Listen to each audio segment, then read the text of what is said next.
Welcome to the P's and Q's podcast. I'm your host, Quanae Foray, and I'm living my best life. And I want to help you live your best life. On today's episode, we're going to be talking about tapping into your intuition and that little voice that speaks clearly and quietly. It's sometimes challenging to know and decipher, is this my fear voice or is this my intuition voice? And we're going to identify that, and I'm going to tell you a story about when I heard my voice. But first, we got to do our 3 fun facts. Fact number 1, my favorite singer, who is like my spirit animal, love her so much. She recently passed away, Miss Tina Turner. I love her. Whenever people ask me to sing a song, you know what I'm going to pick? Proud Mary, rolling. Oh, I got some cool videos of that. Fact number 2, my favorite insect is the ladybug. And I love ladybugs. I love what they represent. Most people, you see a spider or a beetle and you get scared. But when you see a ladybug, what do? You get excited. You want to protect it. You want to take it outside. You make a wish, right? I love what they represent. So I love ladybugs. Fun fact number 3, growing up, we all played video games. I was definitely a Nintendo girl. And one of my favorite games was Crash Bandicoot. And I know that's like one of the most random ones. But he was a little fox and he would go around and you had to do stuff. And I really liked that game. All right. Tapping into your intuition. Let me tell you a story. I was on my way to Thailand for my honeymoon. And we had a layover in the Philippines. And we're on the plane on our way, and the plane before us crash landed and ripped up the runway. Everyone was okay, but there was only one runway in Manila, and so all of the planes had to divert to the Clark Air Force Base, which is a United States base in the Philippines. So we get there, we land, we had to sit on the plane for another several hours. We get off the plane, and they're like, we're going to take you on a bus to Manila. It should only take a couple hours. Well, you guys know the traffic in the Philippines is wild. So it took like 4 hours. It was hot, sweaty. And the whole time we're just keeping our energy high, you know. We're safe. We're together. We have everything we need. We'll get to Thailand when we get there. That was our energy the whole entire time.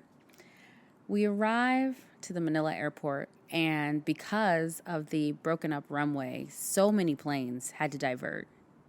There were 200,000 people stranded in Manila. We don't have no Manila money. We don't have our phones working because the signals are jammed because there's 200,000 people stranded.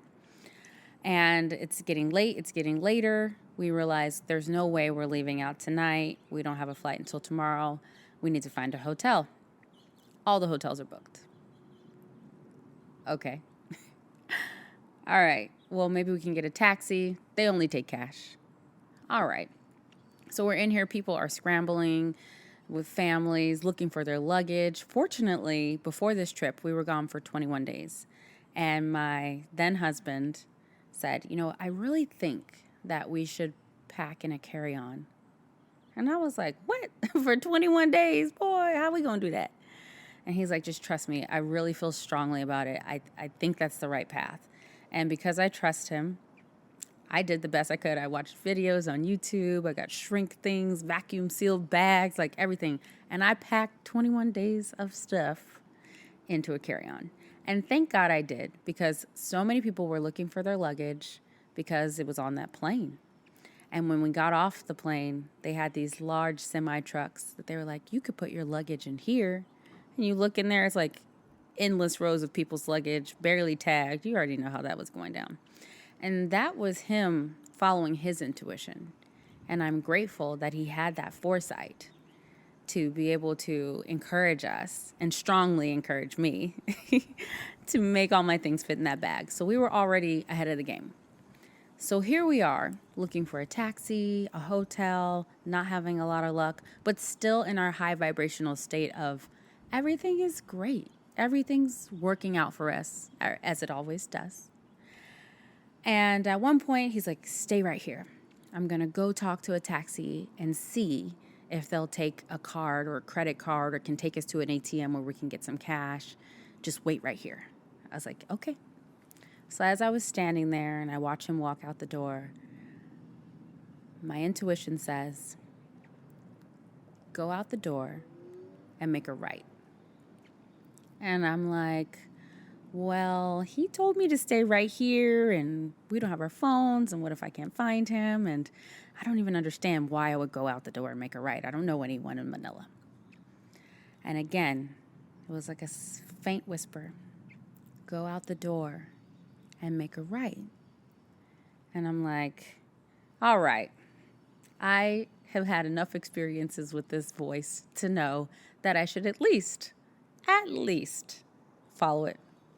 So I go out the door and I make a right. And I see a lady standing there, and she can see that I'm looking a little bit lost because I have no idea where I'm going and what I'm looking for. She's like, can I help you? And I said, yeah, I'm trying to find a place to stay tonight, or a taxi that will take a credit card, or an ATM where I can get some cash. And she's like, well, what's your name? And I tell her my name. And she pulls this clipboard out. And she looks on it and she says, is this you? And sure enough, that was me on this paper from this lady standing outside in this melee. She said, well, it happens that we actually have a hotel for you, and this bus right behind me will take you there and bring you back in the morning, and you get free breakfast. Come again. I was just like so caught off guard, but also so grateful. 1, for the voice that spoke. 2, that I had the courage to follow it. And I said, well, I got to go get my husband. You know, I don't want to leave without. I don't want to get separated from him and get lost. So I need to go find him. And she's like, just relax. We'll be here waiting for you. We will not leave without you guys. I'll be right here. That was a relief. So as I walk back towards the door, he walks directly towards me. And he's like, oh, the taxi guys, they only take cash. And I said, well, we don't even need them. We have a ride in this lovely bus here. We have a hotel and free breakfast. Won't you look at God? You know? He's like, what? How did that happen? I said, God. Period. That's it and that's all. You know? And our intuition is like that. It's a faint whisper. It's very delicate. It just creeps on in.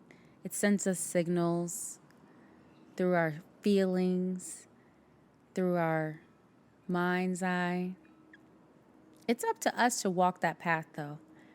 And we may not always understand where that path is leading us. Why would I walk out the door and make a right? That doesn't even make any sense. But it didn't have to make sense to me in that moment. It's my job to follow the path. And I'm so glad I did, because I definitely didn't want to be sleeping in the airport, honey. Not today, not tomorrow, and not yesterday. And I didn't. And I'm grateful for that. Our fear voice generally comes in as like a very loud scream, something very abrupt. That's our fear, intending to try to stop us from whatever we're doing. But when you get that quiet, subtle, faint whisper, that little feeling in your gut or that tingle in your crown, that is your intuition speaking to you. When you're in the presence of someone and you get that little sudden feeling in your gut, that's your intuition too. Like, no, we're not vibrating with this frequency. And it may not make any sense to us. Well, they seem so nice. Like, oh, but no. And we shun it. And we continue down that path. We've all been there, honey. Far too many times. Still learning that lesson. It's those subtleties within our spirit that are guiding us on the right path for us. And if we deviate from that, it's still the right path, because now you've learned a lesson.